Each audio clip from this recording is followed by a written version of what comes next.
para Santos com o Rafael Batalha, porque me parece que o Batalha já está com o delegado seccional de Santos, Dr. Barazal, que responsável aí também por parte dessa investigação que prendeu o armeiro do PCC, com fuzil, vários fuzis, munições. Ele era o responsável mesmo por distribuir armas aí para o crime organizado em toda a Baixada Santista. E aí, Batalha?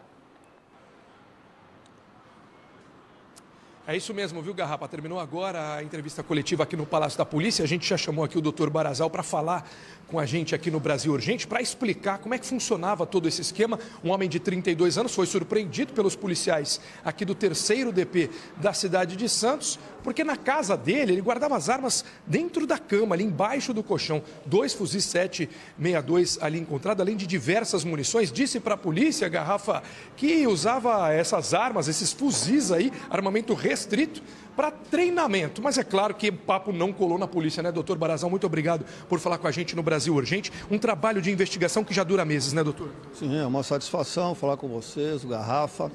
Então, o que acontece? Já há 1 mês e meio, nós já vínhamos já na cola desse indivíduo. Nós já tínhamos a informação de que ele, enquanto CAC, na verdade era um CAC do crime organizado, né? Ele guardava e fazia a manutenção desse armamento, que são fuzis 7.62, são fuzis de grande precisão e de grande poder de fogo, que ele guardava na casa dele para o crime organizado.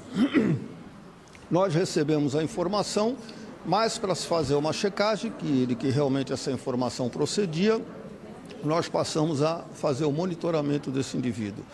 Isso decorreu cerca de 3 semanas, já quase que 1 mês.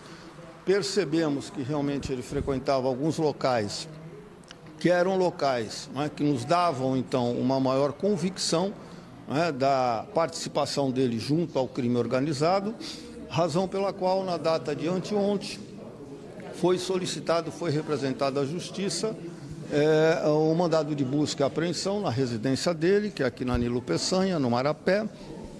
O juiz efetivamente concedeu, né, esse mandado de busca.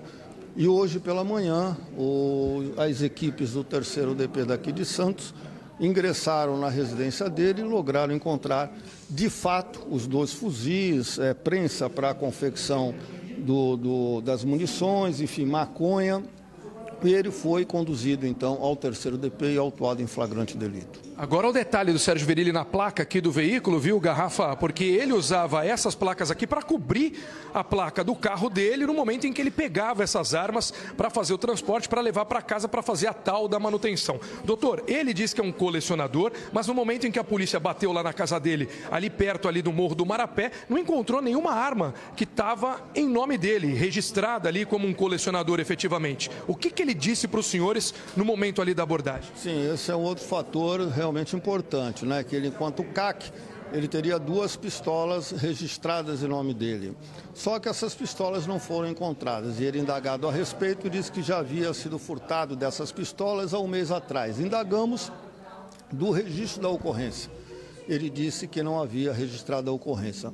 Mas, na realidade, a informação que nós temos é que ele também alugava essas armas também para pessoas ligadas ao crime organizado para a prática de crimes. Além disso, doutor, a polícia encontrou uma quantidade de maconha na casa dele. Os policiais sabem que ele trabalhava como manobrista em um estacionamento. Ele chegava a usar o próprio trabalho ali para vender droga. Ele também vai ser autuado por tráfico de drogas? Sim, ele está sendo autuado por tráfico de drogas, em razão dessa maconha encontrada na casa dele, em razão, inclusive, dos locais que ele frequentava, que eram locais, inclusive, de pontos de distribuição de drogas, né?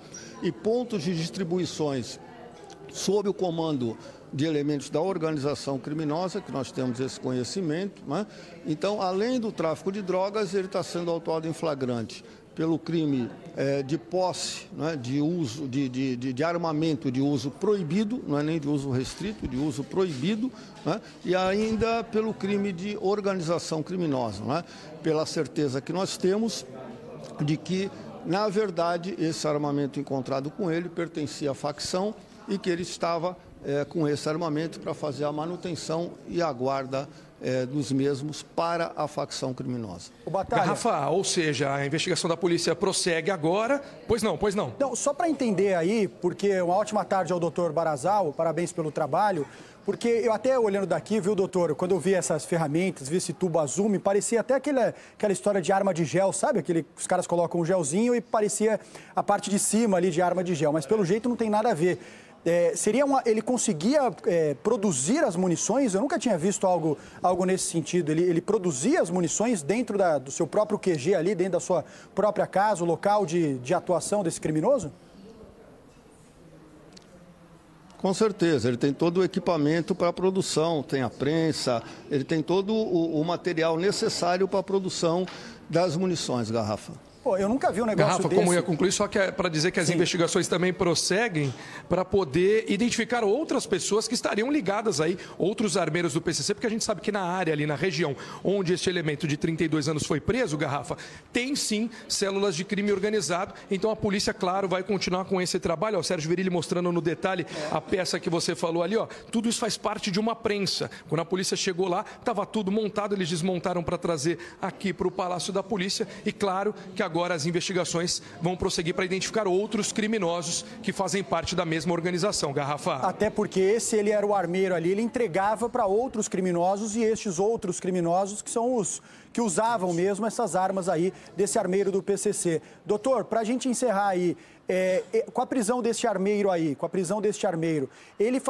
ele seria um dos maiores ali da Baixada Santista, ele abastecia o tráfico, ele abastecia os soldados do crime só aí na Baixada, ou o trabalho dele ali, ou o crime dele era mais amplo, ele distribuía todo esse armamento aí para outras regiões do estado? Então, Garrafa, o que acontece? A função dele dentro da organização era de suma importância, né? Na verdade, na medida em que ele fazia a manutenção desse armamento, que é um armamento que nós sabemos que é utilizado em crimes gravíssimos, né? Em crimes de assalto a carros fortes, de proteção a grandes áreas, diríamos assim, onde tem fluxo, né, o tráfico de drogas, e é um armamento assim de grande risco, né, consiste num risco muito grande, né, não só para a população, mas para os policiais que eventualmente tenham que ter um enfrentamento de pessoas ligadas à facção e que portem armas dessa natureza, né? Então, assim, foi importante o trabalho na medida em que a gente consegue desarticular um elemento, na verdade, que consistia num indivíduo que tinha uma parte importantíssima, né? Tinha um papel importantíssimo, enquanto aquele que fazia a manutenção desse armamento utilizado por elementos da facção criminosa, né? Além justamente do que? De nós tirarmos de circulação esse armamento de grosso calibre. Valeu, obrigado, viu, doutor Barazal, obrigado também ao Batalha. O Batalha daqui a pouco volta com a gente, mas você viu aí o poder mesmo destes criminosos, com 2 fuzis, munições e o cara até com uma prensa. O cara dentro do QG do crime dele ali mesmo, ele conseguia ali fazer a manutenção e até produzir as munições para armas aí que podem derrubar até helicópteros. Então imagina o poder aí desse criminoso e a importância desse criminoso preso hoje aqui na Baixada Santista, e por isso a polícia agora também demonstrando ir atrás de quem recebia estas armas, comparsas que o ajudavam, que ele não fazia tudo isso sozinho, que o ajudavam aí a distribuir toda essa arma para o PCC. Bom,